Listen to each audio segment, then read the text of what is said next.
नमस्कार मित्रांनो, सर्वांचं पुन्हा एकदा या आपल्या YouTube चॅनलवरती स्वागत आहे।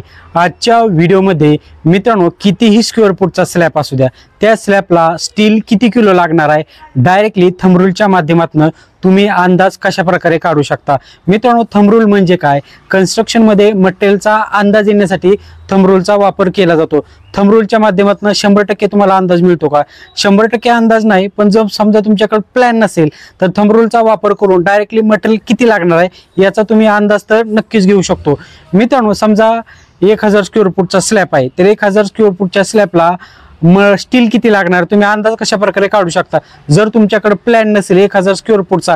कारण मित्रांनो 1000 स्क्वेअर फूटचा जर स्लॅब असेल त्या स्लॅबला स्टील कशा प्रकारे वापरलेला आहे, प्लॅन कसा आहे, त्यावरती स्टील किती लागणार अवलंबून आहे। पण एक तुम्हाला अंदाज घ्यायचा असेल थंब रूलच्या माध्यमातून तर पर स्क्वेअर फूट साठी 1.1 ते 1.2 किलो पर स्क्वेअर फूट साठी स्टील लागतं।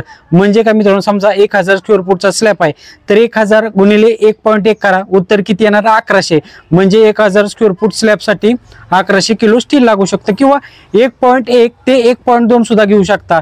1000 गुणिले 1.2 सुद्धा करू शकता, म्हणजे 1200 किलो सुद्धा स्टील लागू शकते। 1100 ते 1200 किलोच्या आसपास स्टील लागू शकते। समजलं मित्रांनो, जेवढाही तुमचा स्लॅबचा एरिया असेल त्याचा गुणाकार 1.1 बरोबर किंवा 1.2 बरोबर करायचा आहे। तुम्हाला त्या स्लॅबला किती किलो स्टील लागणार आहे तुम्हाला अंदाज मिळू शकतो। व्हिडिओ जर आवडला तर आपल्या व्हिडिओला लाईक करायला, आपल्या चॅनलला सबस्क्राइब करायला अजिबात विसरू नका।